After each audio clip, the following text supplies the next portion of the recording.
마지막 주일 무슨 말씀을 나눌까 하다가 참 되돌아보니 하나님의 은혜였습니다. 한 번도 우리 곁을 떠나지 않았던 주님이 계셨습니다. 그래서 동행하신 은혜에 감사하자, 이런 말씀의 제목으로 은혜를 나누고자 합니다. 우리 같이 한번 볼까요? 동행하신 은혜에 감사하자. 동행하신 은혜에 감사하자. 네. 한 가정이 외출을 했어요. 외출을 하고 집에 돌아오는데, 시골에 살고 있는 이제 가정이었는데, 돌아오는데 보니까 자기 동네에서 보니까 이렇게 뭔가 연기가 조금씩 나는 것 같아요. 저게 무슨 연기일까 하고 차를 타고 계속해서 이제 동네 어귀를 들어와서 집 가까이 보니까 우리 집 쪽이야. 그래서 좀 더 가봤더니 우리 집에서 불이 나서 막 시작이 돼서 타기 시작하는 거예요. 이 모습을 본 가족은 너무 놀랐어요. 예, 나갔던 아버지와 어머니, 아빠와 엄마, 그리고 아들이 셋이서 이제 그 불을 보자마자 너무 놀라서 그들은 차를 세워놓자마자 그냥 뛰어다니면서 양동이를 들고 그래서 수돗물을 틀어서 이제 불을 끄기 시작합니다. 너무 당황했습니다. 아버지도 막 불을 끄고요. 아들도 불을 끄기 시작했습니다. 엄마는 어떻게 할지 몰라서 어머 하고 그냥 벌벌 떨고 있는 거예요. 그러니까 불을 끄던 이 남편이 아내에게 이렇게 얘기했습니다. 여보, 빨리 소방서에 신고해. 그래서 신고하라고. 그랬더니 아내가 신고하려고 탁 전화기를 들고 전화하려고 했더니 전화번호가 생각이 안 나는 거예요. 그게 너무 당황한 나머지 아들에게 다시 물었습니다. 예, 아들아, 119가 몇 번이냐? 그 소리를 질렀어요. 그랬더니 아들은 또 그 얘기를 듣더니 너무 당황한 나머지, 야, 글쎄 119가 어디였더라? 엄마, 나도 잘 모르겠는데 114에다 전화해보세요. 정말 당황하고 위급하면은 판단이 잘 서지 않습니다. 어찌 보면 오늘 한 해를 되돌아보면은 바로 이런 것 같아요. 코로나19 때문에 분별이 잘 안 됐고, 환경과 조건은 다 아니라고 얘기하고 아프다고만 얘기했습니다. 또 내게 준 여건과 상황은 다 힘들었을 뿐이었습니다. 정말 복잡했구나, 힘들었구나, 정말 분주했구나. 근데 오늘 하나의 마지막 예배를 드리며 이 자리에 앉아 있지만 혹시 여러분의 마음속에 나는 너무 힘이 들어, 희망이 내 인생에는 없어요, 스트레스 때문에 나는 도저히 살 방법이 없습니다, 빨리 이 자리를 탈출하고 싶습니다, 빨리 이 한 해가 없어졌으면 좋겠어요, 빨리 가버렸음이 아니라 없어졌으면 좋겠어요, 아니 나는 내년을 기대하지만 또 내년을 이뤘을 기력도 여력도 내게는 없습니다, 너무 버겁습니다, 힘이 들어요. 혹시 이렇게 예배하는 우리 형제는 안 계신지요? 영상으로 예배하며 그 자리에서 여러분들 지금 나의 인생은 왜 이렇게 초라하냐고, 왜 이렇게 버겁냐고 그렇게 생각하며 예배하는 자는 안 계신지요? 사랑하는 여러분, 그러나 하나님은, 사랑의 하나님은 우리에게 회복을 주십니다. 그리고 용기를 주셔서 새롭게 걷게 하시는 것이 우리 하나님이십니다. 믿으십니까? 그러니까 우리는 용기를 내셔야 됩니다. 그런데 우리가 회복하고 용기를 내기 위해서는 우리에게 정말 필요한 것이 있습니다. 그게 뭐냐면 우리는 나는 지금 어디에 있는가, 내 영적 상태는 어떠한가를 우리는 점검할 필요가 있습니다. 지금 우리는 계속해서 말하는 것들이 있잖아요. 마지막 주일입니다. 며칠 있으면 한 해가 저물어갑니다. 그리고 이제는 올 한 해가 끝입니다. 마무리해야 됩니다. 마무리 끝, 이런 얘기를 계속해서 되뇌고 있지만 여러분, 아무리 좋은 마무리를 하려고 하고 또 새해를 출발하려고 하지만 내 영적 상태가 어디에 있는지, 무엇이 문제인지를 찾지 못한다면 제대로 된 마무리는 할 수가 없고 새로운 용기와 희망을 우리는 품을 수도 없으며 새해를 출발할 수 없다는 사실을 우리는 분명히 인지해야 된다는 사실입니다. 여러분, 아무리 공을 다 잘 던지는 이 투수가 아무리 공을 잘 던져도 받는 사람이 제대로 받지 못하면 아무 소용이 없어요. 마찬가지로 하나님께서는 우리에게 좋은 말씀을 주셨는데 이 말씀을 아무리 좋은 말씀을 우리에게 던져주셔도 우리가 그 말씀을 잘 받아들이지 못하면 아무런 말씀의 능력과 기적은 없다는 사실인 거예요. 여러분, 이것이 가장 잘 표현된 말씀에 보면, 씨 뿌린 후에 보면, 여러분, 천시를 누구에게나 어떤 누구에게나 공통되게 좋은 씨앗을 주셨습니다. 그런데 그 씨앗이 잘 자라지도 못하고 죽어버리고 아니면 씨앗이 정말 자라다가 타버리는 그런 씨앗이 있는가 하면 한 곳에서는 30배, 60배, 100배의 좋은 열매를 맺는 그런 씨앗도 있습니다. 그러니까 여러분, 씨앗이 문제가 아닌 거예요. 무엇이 문제일까요? 밭이 문제라는 사실이에요. 하나님은 아무리 힘들고 어려워도 2020년이라는 시간 속에서 하나님은 우리에게 좋은 말씀의 은혜로 우리가 동행하시며 우리에게 좋은 씨앗을 한없이 우리에게 뿌려주셨습니다.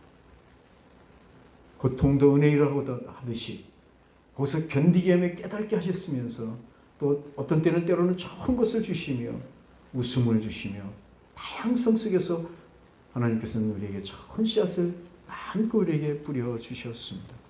그런데 우리의 영적 믿음의 상태가 밭이 우리가 잘못되어서 씨앗을 맺지 못한 것은 아닌지요. 여러분, 그래서 씨앗이 문제가 아니라 밭이 문제라는 사실인 거예요. 그렇다면 오늘 우리의 마음의 밭을 다시 한번 점검해 보면서 나는 어떤 밭을 가지고 있는가? 정말 하나님의 심으시기에 아름다운 밭, 좋은 옥토 같은 밭을 내가 가지고 있는가? 그래서 무엇인지 주님께서 주시면 행복해지고 여기서 좋은 열매가 잘 자라서 씨앗이 잘 자라서 좋은 열매를 맺게 할 수 있는 그런 믿음의 성품을 내가 준비하고 있는가? 우리는 점검해 볼 필요가 있다는 사실입니다. 그러는 여러분, 해를 정리하면서 새해를 막기 위해서는 첫 번째로 우리가 가져야 될 것이 있는데 그것은 다시 인생의 가장 안전한 곳인 예수님의 품으로 들어가는 것이 중요하다는 사실입니다. 여러분, 신앙생활을 우리가 한다고 하잖아요. 나는 믿습니다. 나는 믿음 생활해요. 신앙생활해요. 여러분, 다시 한번 여러분이 질문을 던지는데 신앙이라는 것이 무엇입니까? 믿음 생활을 한다고 하는데 믿음 생활의 본질이 무엇입니까? 우리는 신앙생활, 믿음 생활을 한다고 하면서도 그 본질에 대해서 제대로 우리는 정의를 못 내려요. 그리고 헷갈릴 때가 너무 많아요. 성경이 말하는 진정한 신앙생활은 뭔지 아십니까? 그것은 내 삶이 내 것이 아니라는 거예요. 이것이 신앙인 거예요. 신앙의 출발점인 거예요.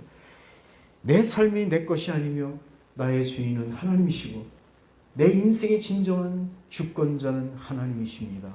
이렇게 인정하는 것, 이게 신앙인 거예요. 여러분, 나의 주인은 그래서 하나님이십니다. 내 인생의 진정한 주권자는 하나님이십니다. 그래서 하나님 앞에 우리가 모든 것을 맡기고 내 뜻이 아닌 하나님이 원하시는 그 삶을 사는 것, 이것이 진정한 여러분 신앙생활인 거예요. 그래서 그 신앙생활은 내 뜻이 아니기 때문에 때로는 고난이 오든 역경이 오든 우리는 개념치 않는 거예요. 그것에서도 감사할 수 있는 거예요. 행복하고 기쁠 때는 물론 감사할 수 있고 즐거워할 수 있지만 어떤 여건에서도 코로나19가 닥쳐와도 상황이 어려워도 내 인생의 질병으로 아픔이 있어도 아니 내 인생의 문제가 너무 커서 그 문제 때문에 내가 짓눌리며 희망이 보이지 않아도 내가 내 안에 주님이 주인이시라면 주님이 내 인생을 인도하실 것을 우리가 확신한다면 우리는 감사할 수 있고 묵묵히 견딜 수 있으며 찬양할 수 있는 것, 이것이 바로 신앙생활인 거예요. 이게 기독교의 핵심 가치라는 사실인 거예요. 그래서 여러분 누구인지는 정확히 알 수 없지만 한 신학자 이렇게 한 글을 믿음은 이런 것이라 정의한 것이 있어요. 내가 원하고 바라는 대로 살지 않고, 신앙이란 내가 원하고 바라는 대로 살지 않고 내가 계획한 대로 살지 않고 하나님의 말씀 따라 하나님 말씀 따라 하나님이 원하신 대로 사는 것이 기독교의 핵심 가치이다. 와, 얼마나 멋있습니까? 내가 원하는 것, 내가 바라는 것, 내가 뜻하는 대로 살지 않고 하나님이 말씀하시고 원하신 대로 사는 것이 이게 기독교의 핵심 가치이다. 산성도 여러분, 우리가 신앙생활을 하다 보면은 여러분 굴곡이 우리에게 누구에나 있을 수 있어요. 여러분 그래서 신앙에 가장 굴곡 많은 인생을 살았던 사람 중에 대표적인 사람이 야곱이죠. 야곱의 인생은 정말 롤러코스터를 타는 것처럼 굴곡이 참 많은 그런 삶을 살았습니다. 여러분, 그런데 누구든지 보편적으로 신앙생활을 하다 보면 큰 산을 만나게 돼요. 이 큰 산이라는 것은 문제, 염려, 근심, 걱정, 질병들, 또는 물질적 어려움, 사업의 실패의 모습들, 아니면 답답함, 정말 다양성의 큰 산이 우리의 앞길을 막을 때가 많이 있습니다. 그러면 여러분, 보편적 그리스도인들은 이럴 때 어떻게 하나요? 보편적으로 보면 모든 성도들은 하나님, 너무 힘이 들어요. 좀 건져주세요. 이 문제부터 날 좀 해결해 주세요. 정말 기도합니다. 누구처럼? 야곱처럼. 야곱이 모든 재산을 다 가지고 자기 아내와 그 다음 자식들을 모두 거느리고 많은 가축들을 거느리며 고향 땅으로 자기가 가나안으로 돌아오게 되죠. 이때 약복강 강가에 이렇게 딱 도착을 했는데 에서가 400명의 군사를 거느리고 나를 죽이러 온다는 거예요. 야곱을 죽이러 온다는 거예요. 야곱은 너무 걱정이 됐습니다. 인생에 퇴로가 없었습니다. 여기서 끝인가? 내 인생에서 죽는단 말인가? 그래서 그는 거기서 기도할 수밖에 없었어요. 그래서 야곱이 기도하잖아요. 하나님, 이 어려운 문제로부터, 큰 산으로부터 나를 해결해 주시옵소서. 어떻게 기도하죠? 그냥 목이 메어 기도합니다. 그리고 천사가 와서 그 황도뼈를 내리쳤습니다. 뼈가 부러졌는데도 자기의 문제가 너무나도 큰 산이라 내가 이 손을 놓으면 난 죽을 것 같으니 천사의 옷자락을 붙잡은 그 손을 놓지 않으면서 뼈가 부러졌는데도 하나님 이 문제를 해결해 주셔야 됩니다. 그렇게 기도했습니다. 그래서 문제를 해결받았어요. 그 에서의 문제로부터 해결받은 야곱, 얼마나 행복합니까? 그 하나님을 찬양해야 될 거 아니에요. 근데 야곱은 인생의 정상에 올라가서 문제가 해결되고 나니까 그는 다시 슬쩍 고개를 돌리게 되죠. 하나님을 향했던 고개를, 세상을 향하여 고개를 돌리며 그는 자기 방법을 선택하게 됩니다. 여러분, 이때 창세기 33장, 34장에 보면 그런 얘기가 나옵니다. 에서가 뭐라고 그러냐면 이렇게 얘기해요. 자, 나를 찾아온 에서는 야곱을 용서해 주면서 이렇게 얘기합니다. 나와 함께 이제 세일로 가자. 그곳에 가서 우리 같이 행복하게 살자. 그런데 이 야곱은 가만히 순간 생각하니까 그곳으로 갔다가는 내가 또 어떤 어려움이 당할지 몰라. 그러니까 그는 이제 또 꼼수를 부리기 시작해요. 요즘 말로 하면. 그래서 어떻게 얘기하죠?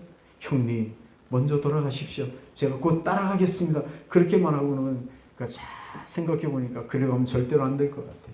그러니까 눈을 슬쩍 돌려서 자기의 방법으로 선택을 하죠. 그리고 선택한 것이 숲곳이라는 곳을 선택합니다. 그곳으로 가서 장막을 치고 그곳에서 자기 모든 재산을 풀고 거기서 삶을 시작합니다. 근데 여러분, 그곳으로 간 그에게 어떤 문제가 일어납니까? 큰 문제가 일어나지 않아요? 그 야곱의 사랑하는 딸 디나가 있었는데 그 디나가 그곳에서 지내다가 자기가 유혹도 많고 아니면 구경거리도 많은 한 곳을 쳐다보게 됩니다. 여러분, 그곳이 가보면 굉장히 행복할 것 같은 생각이 들었어요. 그래서 그가 히족속이라는 곳이 살고 있는 그곳에 가죠. 그곳에 갔다 보면 하몰이라는 그 족장의 아들 세겜에게 그가 욕을 당하게 됩니다. 다시 말씀드리면 성경에 나온 대로 표현하면 강간을 당하게 됩니다. 슬픈 어려움을 당하게 되죠. 그러니까 그는 자기 방법으로 세상을 향하여 시선을 돌리는 순간 평안하고 행복할 줄 알았는데, 그런데 거기에 자기에게 기다린 것은 아픔이었습니다. 근데 그 아픔은 디나에게만 끝나는 것이 아니라 이 모습을 들은 자기의 그 오라버니 시므온과 레이는 화가 머리끝까지 난 거예요. 그러니까 그들은 그 히족속에 거짓말을 하죠. 너희들이 할례를 받으면 우리와 너희가 교제하게 되고 결혼하고 같이 살게 될 것이다. 그렇게 거짓을 얘기한 다음에 세례를 그들이 할례를 받게 만들고 3일이 지나 제일 아플 때 칼을 빼들고 그곳에 가서 모든 장정들을 다 칼로 쳐 죽입니다. 그 하물과 그의 아들 세겜을 죽이고 모든 재산을 다 약탈하고 그리고 자식들과 아내들은 다 붙잡아서 다 그들이 자기의 종으로 삼던 이렇게 다 붙잡아 왔습니다. 얼마나 정말 가슴 아픈 상황인가요? 그런데 이 모습을 본 야곱은 자식들을 책망하면서 여기들이 하나님의 기쁨이 아니잖아 이렇게 책망하고 믿음으로 그 모든 문제를 봐야 되는데 그렇게 말하지 않죠. 야 이놈들아 왜 가서 죽이느냐, 왜 더 일을 크게 벌렸느냐, 너희가 그렇게 일을 크게 벌린 것 때문에 혹시 내게 더 어려움이 생기지 않겠는가. 그러면서 도리어 자식들을 책망하죠. 가정 불화가 일어나게 됩니다. 사랑하는 성도 여러분, 우리가 세상을 향하여 하나님 품보다는 세상이 안전하다고 생각하여 그것으로 눈을 돌리고 그곳에 머무르게 되는 순간 야곱은 더 큰 문제를 일으켰듯이 어찌 보면 그 얘기는 남의 얘기가 아니라 우리들의 얘기가 아니었을까요? 우리가 되돌아보며 정말 내가 가는 곳, 내가 선택한 것이 안전하고 내가 판단한 것이 옳다고 생각해서 우리가 그렇게 우리의 길을 2020년 걸어온 것은 아니었는지요. 그래서 여러분 어떠셨습니까? 늘 은혜였습니까? 그러면 감사하십시오. 그래도 그 중에 하나님이 함께 하셨기 때문에 고난과 역경이었습니까? 그러면 어떻게 해야 될까요? 우리의 시선을 다시 우리는 주님께로 돌려야 될 것입니다. 그리고 우리는 주님의 그 안전한 품으로 돌아가는 결단이 있어야 된다는 사실입니다. 여러분 그의 아비였던 여러분 그 할아버지였던 아브라함도 어떻습니까? 그는 하나님께서 약속해 주셨습니다. 내가 너에게 정말 하늘의 별처럼 바다의 모래알처럼 너의 자손을 내가 주리라. 그리고 기다리라. 내가 분명히 줄 거야. 약속을 해주셨잖아요. 그러나 기다리지 못했던 이 아브라함은 중간에 포기를 하고 자기의 몸종 하갈을 통하여 이스마엘이라는 아들을 낳았습니다. 하나님은 그를 원하지 않았죠. 그 이스마엘은 여러분 어떤 상황이 벌어지게 됐습니까? 지금까지도 불행의 씨앗이 되어서 회교 아랍권과 이스라엘의 그 권과 함께 지금도 원수 대적지간이 되어서 지금도 많은 전쟁을 일으키고 서로가 미움과 원망을 만든 그러한 씨앗이 되지 않았나. 바로 그것입니다. 우리의 결단은, 우리의 판단은 때로는 옳은 것 같지만 하나님 밖에서 우리가 결단했다면 그것은 결코 좋은 열매를 맺을 수 없다는 사실을 우리는 인정해야 된다는 사실입니다. 그래서 여러분 우리가 다시 한 해를 마무리하기 위해서는 어떻게 해야 될까요? 우리는 다시 좋은 열매 그리고 정말 하나님 앞에 감사의 은혜로 한 해를 마무리하기 위해서는 다시 우리는 하나님의 안 예수 그리스도의 품 안으로 들어와야 된다는 사실입니다. 여러분 진정한 안전한 곳, 진정한 행복을 만들어주는 곳, 그것은 바로 하나님과 동행하는 그 장소라는 사실을 잊어서는 안 될 것입니다. 그래서 히브리서 11장 6절 말씀에 보면 믿음이 없이는 하나님을 기쁘시게 못하나니 믿음이 없이는 하나님을 기쁘시게 못하나니 하나님께 나오는 자는 그가 계신 것과 그리고 자기를 찾는 자들에게 상 주시는 이심을 믿어야 할지니라. 상 주시님을 믿어야 할지니라. 우리는 정말 진정한 상 주시고 우리를 넉넉히 하시고 축복하시고 풍성케 하실 그 주님을 믿어야 되는데 그가 계신 곳, 그가 머무는 곳, 우리를 찾는 곳, 그 하나님 품으로 들어갈 때만이 그리고 들어가 그 하나님의 하나님됨을 믿을 때만이 진정한 복을 얻고 상 주심을 우리가 경험하게 된다는 사실을 잊지 않기를 축원합니다. 여러분 지금 어디에 계십니까?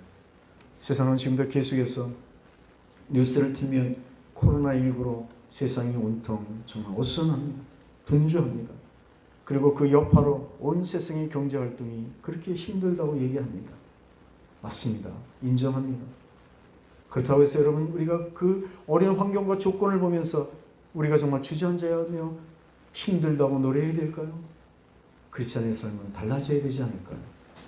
세상적 시각과 세상이 말하는 그 주관으로 세상을 보고 세상을 말할 것이 아니라 우리는 다시 우리의 모든 것들을 내려놓고 나의 시선을 하나님께로 돌려 주님의 품 안으로 들어와야 되는 결단의 용기가 필요한 것입니다. 그 안에서 다시 희망을 주실 주님을 바라볼 때 그곳에서 나의 나됨을 발견하고 하나님의 그 은혜 주심을 경험하게 되는 놀라운 사건을 우리는 맛보게 될 것입니다. 여러분, 한 해를 마무리하며 저와 여러분에게, 우리 여러분의 모든 가족들에게 필요한 것이 바로 이것인 것입니다. 주님의 품 안으로 들어오십시오. 여러분, 또 요즘은 졸업 시즌이 곧 다가오게 되는데 졸업 그러면 끝나는 것인가요? 졸업은 새로운 출발을 위한 시작점 아닌가요?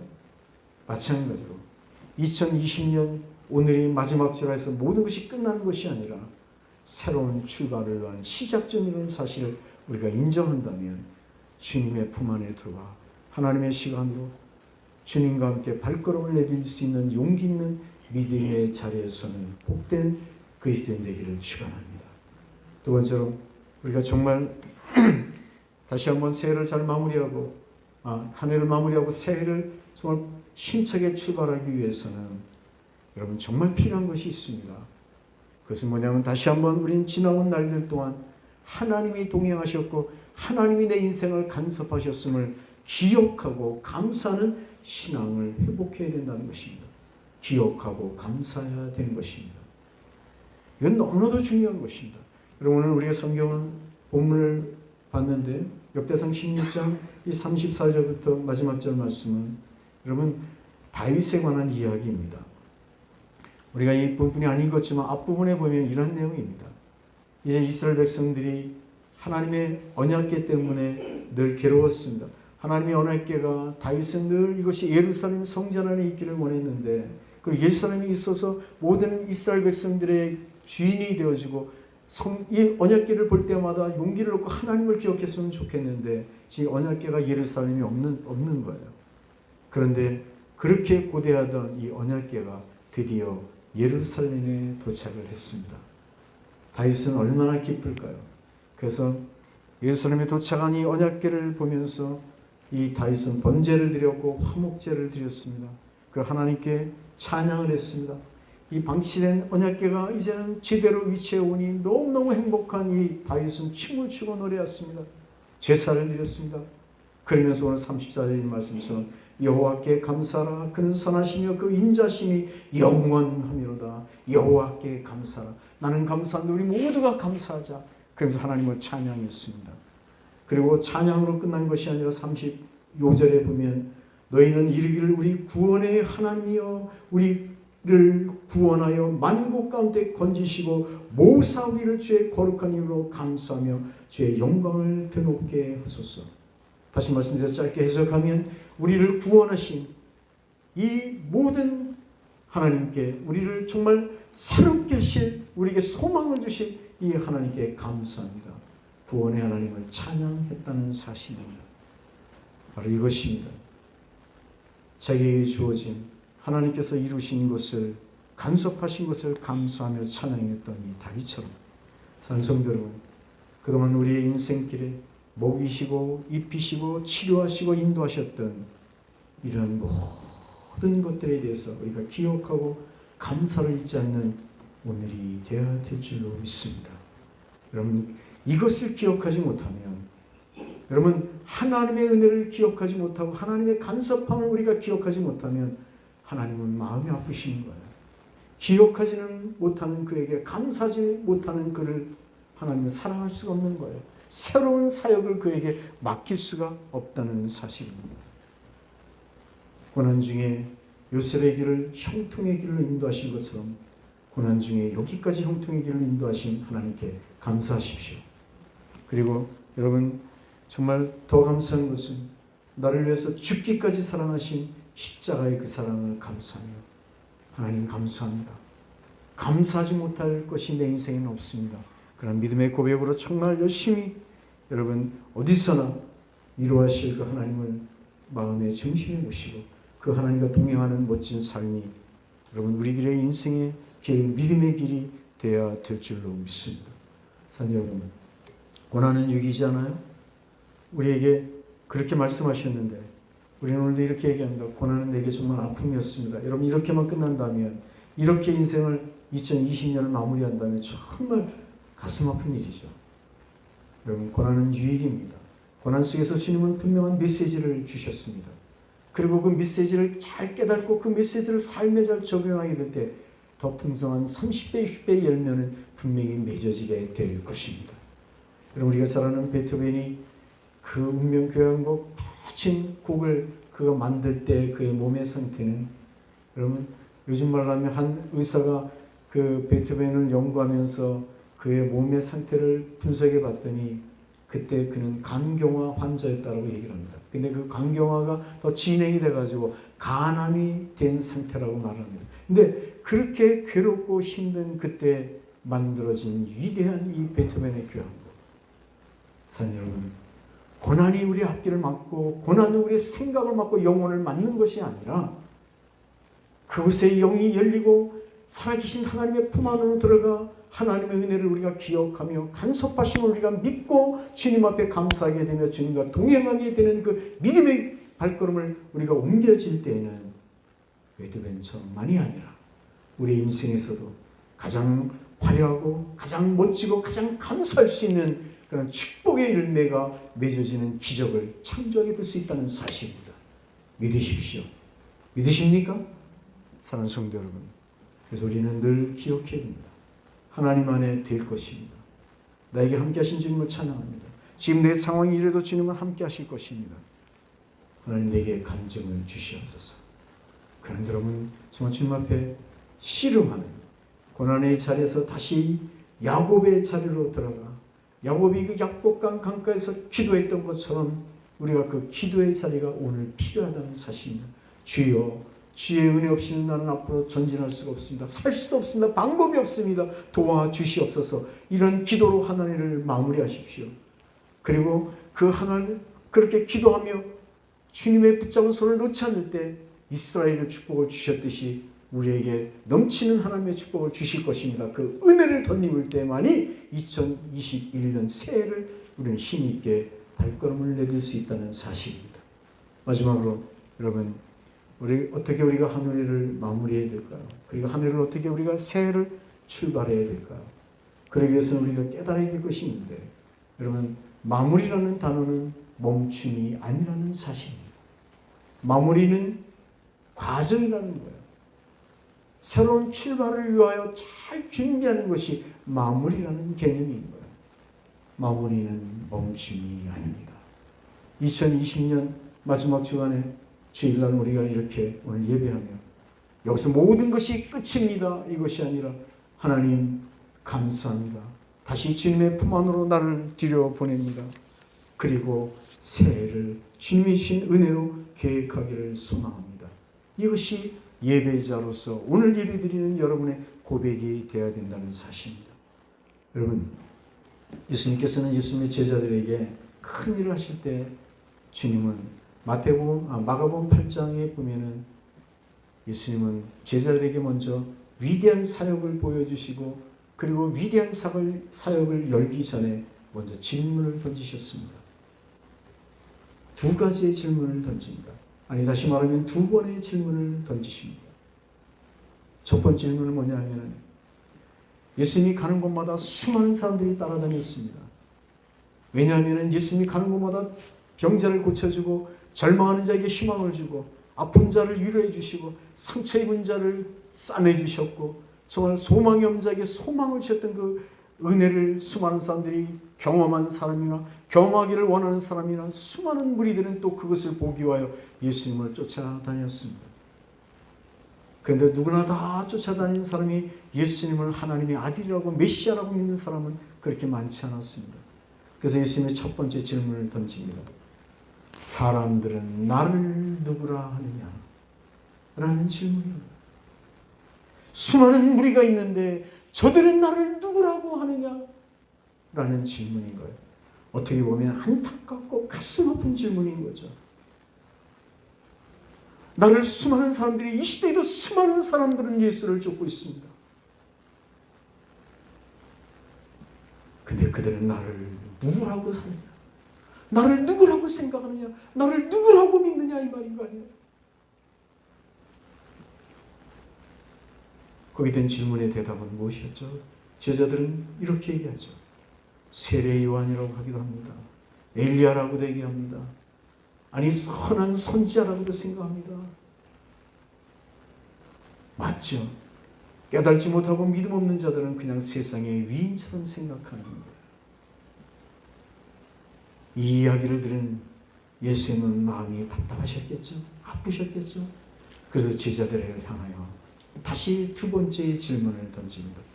그렇다면 세상 사람들은 그렇게 생각한다면 너희는, 아니 이 말을 다시 함축해서 의역해서 너는 나를 누구라고 생각하는가? 너는 나를 누구라고 생각하는가? 질문의 대답은 이 시간 여러분의 믿음의 고백이 필요한 시간입니다. 당신은 뭐라고 고백하시겠습니까? 이때 베드로는 여러분이 너무 잘 아는데 이렇게 얘기합니다. 주는 그리스도시요 살아계신 하나님의 아들이십니다. 이거를 줄여서 말하면 주는 그리스도이십니다. 만주의 주이시며 창조주이시며 당신은 그리스도이십니다. 기름 부은 자이십니다. 얼마나 멋진 대답입니까? 당신은 누구라고 주님을 생각하십니까? 여러분, 대답은 두 가지이죠. 많은 사람들이 교회에 나오지만 그러나 두 가지처럼 질문에 대답한다는 사실이죠. 그냥 위대한 위인처럼 믿으면 좋고 한번 믿어보면 괜찮을 것 같고 그러냐면 나가나 볼까? 무리 속에 있는 사람이 있는가 하면 아닙니다. 주는 나를 위해서 십자가를 지셨고 주님만이 진정한 나의 주인이 되시며 나의 주권자가 되시며 내 인생의 진정한 인도자이시며 주님만이 나의 구원자이십니다. 나의 인도자이십니다. 주님만이 나의 그리스도이십니다. 고백하는 두 무리가 있을 것입니다.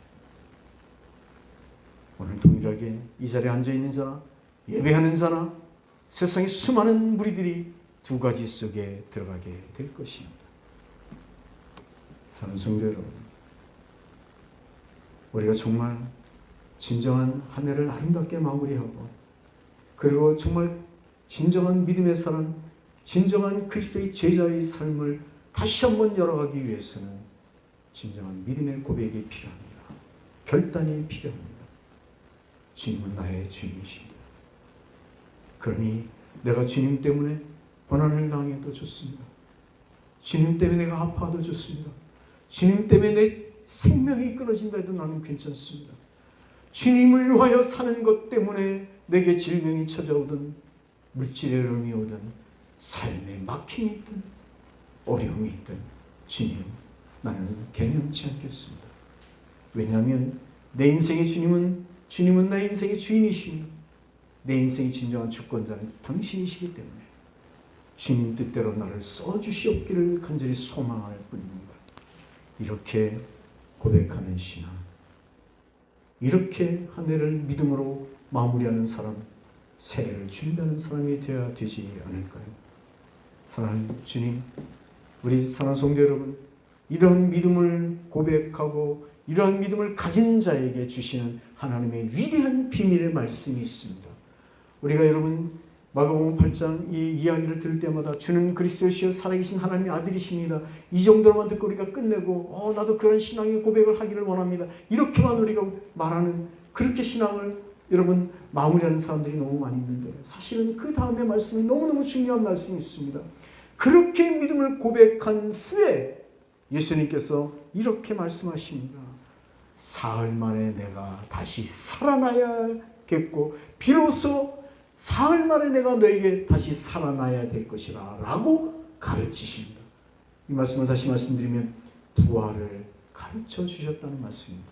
그러니까 아무에게나 부활을 가르쳐 준 것이 아니라 주는 그리스도시여 살아계신 하나님의 아들이라고 고백하는 그들에게 믿음의 고백을 하는 그들에게 살아있는 믿음을 가진 자에게 부활을 말씀해 주셨다는 사실입니다. 이 말씀을 이번 시대에 우리의 삶으로 적용한다면 무엇일까요? 누구에게나 하나님께서는 새로운 새해를 열어주시면서 놀라운 하나님의 비밀을 보여주시고 놀라운 하나님의 사역을 맡겨주시며 위대한 하나님의 은사를 주시고 위대한 하나님의 역사를 그에게 기적을 아무에게 주시는 것이 아니라 하나님은 살아계십니다. 나의 주인이십니다. 주님만이 내 인생의 주관하는 자이십니다. 이 생의 진정한 희망은 예수 그리스도요, 구원자는 당신이십니다. 이렇게 고백하며 주님을 인정하고 그 믿음의 십자가를 짊어지고 주님을 따라가게 될 때 주님은 그를 향하여 너에게도 부활을 줄 것이다, 구원의 감격을 선물로 주실 줄로 믿습니다. 사랑하는 성도 여러분, 오늘 이 자리에 한 해를 마무리하며 하나님, 그렇습니다. 주님을 인정합니다. 주님만이 나의 전부이십니다. 고백하며 우리가 주님 앞에 이렇게 기도하게 되고 무릎 꿇게 될 때 주님은 우리에게 놀라운 비밀을 보여주시며 그 놀라운 비밀과 함께 동행하시는 그 주님과 함께 걸어가면 한 해도 아름답게 마무리될 것이며 새해도 멋지게 열려지는 기적을 보게 될 것입니다. 다시 한번 여러분, 믿음의 선한 싸움을 다스는 여러분을 향하여 다시 한번 선포합니다. 고난이 있으십니까? 시대가 어려움, 아픔이 너무 크십니까? 맞습니다. 힘이 들어요. 절망처럼 느껴지는 상황입니다. 그러나 여기서 주저앉을 것이 아니라 아무리 우리의 삶의 과정이 역경이 있다 할지라도 여러분, 야곱처럼 약복강 낙태에서 기도했던 야곱처럼 다시 기도의 자리로 들어가십시오. 그리고 예수님 안에서 새로운 동행의 길에 역사는 기적이 있음을 믿으신다면 주님이 계신 그 자리로 여러분 들어가십시오. 그리고 주님과 함께 힘 주시고 능력 주시고 희망 주실 그 주님과 함께 여러분 힘차게 발걸음을 내디디십시오. 마무리는 아름다워질 것입니다. 새해는 복된 새해로 열려지게 될 것입니다. 희망은 여기에 있습니다.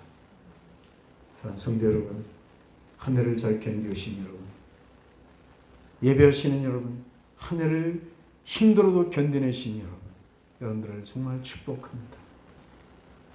견디게 하신 주님을 찬양드립니다. 오늘 이 다윗의 고백처럼 여호와께 우리 감사합시다. 그리고 그는 선하시며 그 인자심이 영원하시리로다 약속의 말씀을 붙잡으십시오.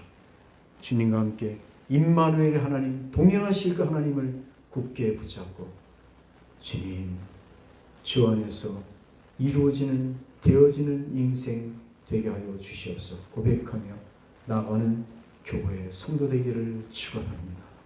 기도하겠습니다. 좋으신 아버지 하나님, 은혜를 감사합니다. 우리에게 오늘 찾아오신 예수 그리스도, 그분을 우리가 깨닫고 주님의 그 은혜의 품 안으로 들어갑니다. 그리고 주 안에서 열려질 인생을 기대합니다. 아름답게 마무리되어지고 열어질 것도 새롭게 하실 주님을 기대하며 나아갑니다. 주님, 그렇게 가는 길을 형통케 하여 주시옵소서. 어디서 어떻게 예배하든 모든 우리 믿음의 예배자들이 이와 같은 은혜를 얻어 하나님 힘있게 나아가는 복된 성도 되게 하여 주시옵소서. 예수 그리스도의 이름으로 축복하며 기도합니다.